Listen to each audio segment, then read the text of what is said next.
नमस्कार दोस्तों, welcome back to my YouTube channel. और आज हम चर्चा करने जा रहे हैं कि ठंड के मौसम में जो पेशाब करने की समस्या है, बार बार यूरिन आता है, दिन में भी यूरिन अधिक हो जाता है और रात में भी ये समस्या हो जाती है, जिसके कारण से बार बार आपको जो है आपकी नींद खराब होती है। तो इनके क्या कारण हैं, इन समस्या को कैसे हम घरेलू उपचारों से भी ठीक कर सकते हैं और किन में आपको जो है वो यूरोलॉजिस्ट को दिखाना है, इन सब के बारे में हम चर्चा करेंगे। बने रहिए हमारे साथ। मैं हूं डॉक्टर आशीष सैनी, सीनियर यूरोलॉजिस्ट और GK1 में दिल्ली में ये हमारा सेंटर स्थित है। तो अभी जैसे कि ठंड बढ़नी शुरू हुई है, तो नॉर्थ दिल्ली में जो है ठंड का प्रकोप धीरे धीरे बढ़ना शुरू हुआ है। तो ऐसे में देखा जाता है कि बच्चों में भी समस्या आती है कि वो भी रात में जैसे बिस्तर कभी कभी गीला करने लगते हैं। बूढ़ों में, पुरुषों में और महिलाओं में दोनों में समस्या देखी गई है कि यूरिन जो है वो बार बार आता है, अधिक मात्रा में आता है। और रात में जो लोग नॉर्मली जैसे 2 बार उठते हैं, तो वो 2 से अधिक बार, अगर आप 3 या 4 बार उठ रहे हैं तो ये समस्या भी शुरू हो जाती है। और इनके क्या कारण हैं, तो पहले हम बात करेंगे पुरुषों में। पुरुषों में जो सबसे जो कॉमन कारण होता है वो होता है प्रोस्टेट की समस्या, जहाँ प्रोस्टेट बढ़ने की वजह से यूरिन जो है आपको बार बार आ सकता है। इसके अलावा कभी कभी पेशाब की थैली में, अगर कोई पेशाब की थैली में पथरी है या पेशाब की थैली में कोई रसौली है, तो भी आपको यूरिन बार बार आ सकता है। प्रोस्टेट बढ़ने के 2 कारण होते हैं, या तो BPH हो सकता है या फिर वो प्रोस्टेट के अंदर कोई गांठ भी हो सकती है। और इसके बारे में आप कार्ड में दिए हुए लिंक में देख सकते हैं और इसके बारे में और जो है डिटेल में आप जान सकते हैं।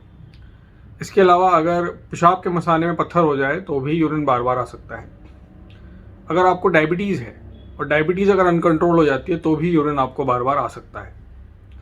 ठंड के समय में ये प्रक्रिया ज़्यादा क्यों हो जाती है, क्योंकि हमारा जो एक लॉस होता है शरीर से, जब हम नॉर्मली जैसे गर्मी के महीने में तो हम बात करते हैं, या फिर अगर हम जो हमारा स्वेट होता है, जो पसीना होता है, जब वो निकलता है तो वो उस वजह से इवेपोरेशन होता है और उसके कारण से जो यूरिन है वो कम बनता है।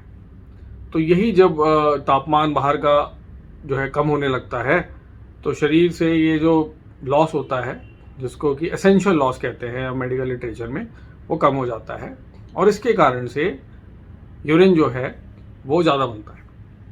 हमने ये भी देखा कि अधिकतर सर्दियों में लोग चाय का सेवन और कॉफ़ी का सेवन जो है थोड़ा बढ़ा देते हैं, क्योंकि ठंड है तो सब चाहते हैं कि भाई गर्मा गर्म जो है कॉफ़ी और चाय जो है हमें मिले और मज़ा आ जाए।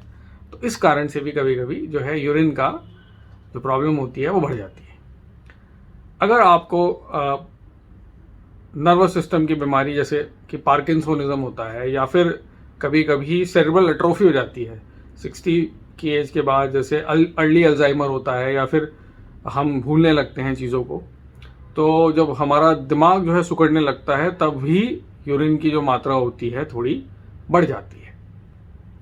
पार्किंसोनिज्म में भी देखा गया है कि यूरिन की मात्रा जो है, ब्लैडर का जो कंट्रोल होता है वो लॉस हो जाता है और यूरिन जो है बार बार आता है और कभी कभी यूरिन लीक भी करने लगता है। और ये प्रक्रिया जो होती है वो रात के समय अधिक हो जाती है। जिन पेशेंट्स के अंदर हार्ट की प्रॉब्लम है, जो कि हाइपरटेंसिव मेडिसिन लेते हैं, उनमें भी ये प्रॉब्लम थोड़ी सी बढ़ जाती है। इसके कारण एक और इम्पॉर्टेंट है, जैसे कि यूरिनरी ट्रैक्ट इन्फेक्शन। अगर आपको यूरिन का इन्फेक्शन हुआ है तो भी जो समस्या है यूरिन की बार बार जाने की, वो थोड़ी बढ़ जाती है। और ये समस्या जो है वो महिलाओं में अधिक होती है, पुरुषों में भी ये समस्या पाई जाती है। इसके अलावा अगर आपको ओवर एक्टिव ब्लैडर है, ओवर एक्टिव ब्लैडर के ऊपर अभी हमने पिछले 10 दिन पहले ही एक वीडियो आया है और उसको आप देख सकते हैं। काफ़ी उसमें हमने इम्पोर्टेंट इस विषय के ऊपर बात की है। कार्ड में आप लिंक में भी जाके देख सकते हैं। और इस चैनल में अगर आपको लगता है कि इससे आपको जानकारी मिलती है तो इसको लाइक ज़रूर करिए वीडियो को, और अधिक से अधिक इसको शेयर करिए, सब्सक्राइब करिए। ये मेरे लिए सबसे बड़ी उपलब्धि होगी कि ये जो भी इन्फॉर्मेशन है वो करेक्ट इन्फॉर्मेशन मैक्सिमम लोगों को पहुँचे। और अब हम बात करेंगे कि हम कैसे इस चीज़ का निदान कर सकते हैं, क्या करें। तो सबसे इम्पॉर्टेंट, जैसे हमने भी बताया कि अगर आपको प्रोस्टेट की प्रॉब्लम है तो जो पानी का सेवन है वो शाम के बाद 5-6 बजे के बाद कम कर देना चाहिए। जो लोग अल्कोहल का सेवन भी करते हैं वो भी उनको थोड़ा सा उसकी क्वांटिटी को कम करना पड़ेगा।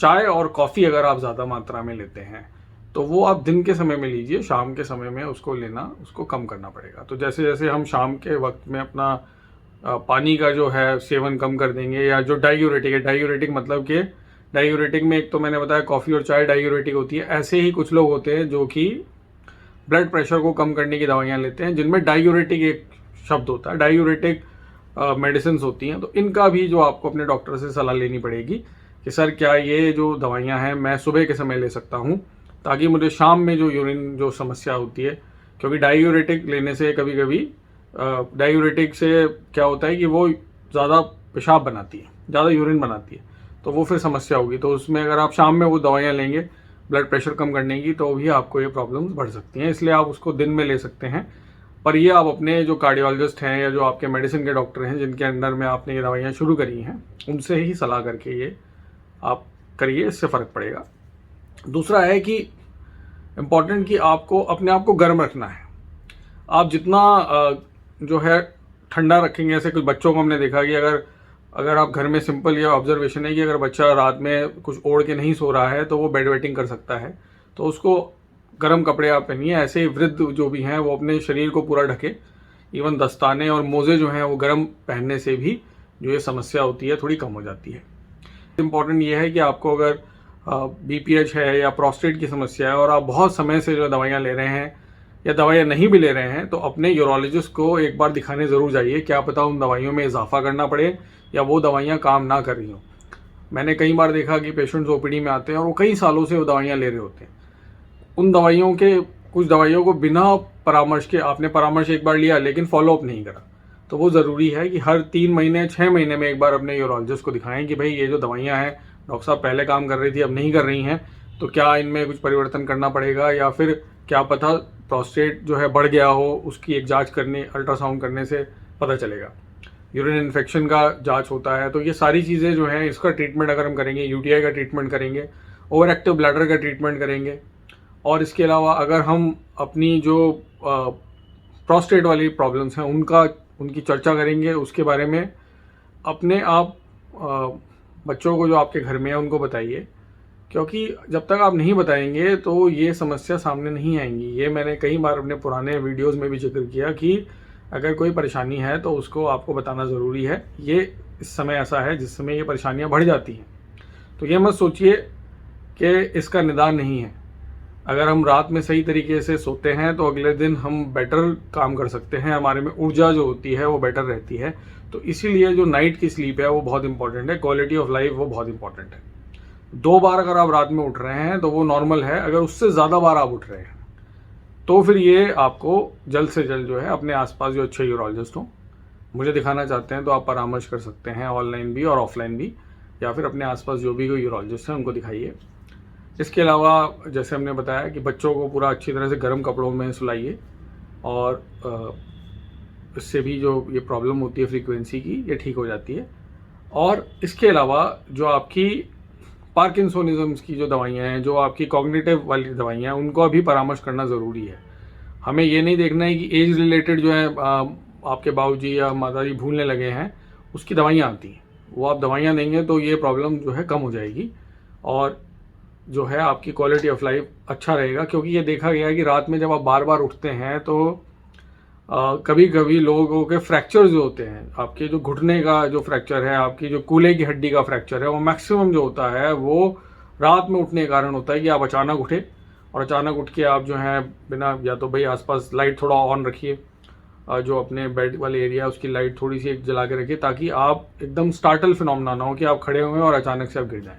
तो बार बार यूरिन पास करने की वजह से भी कभी कभी ऐसा भी होता है कि हम बाथरूम में जल्दी जाने की कोशिश करते हैं कि लीक ना हो, और इस कारण से फ्रैक्चर भी हो सकता है। तो बहुत सिंपल इन सब के ट्रीटमेंट अवेलेबल हैं। ट्रीटमेंट जो है मेनली मेडिसिन से होता है और कुछ पेशेंट में सर्जरी करनी पड़ती है, तो वो सब जो है आप डिस्कस कर सकते हैं।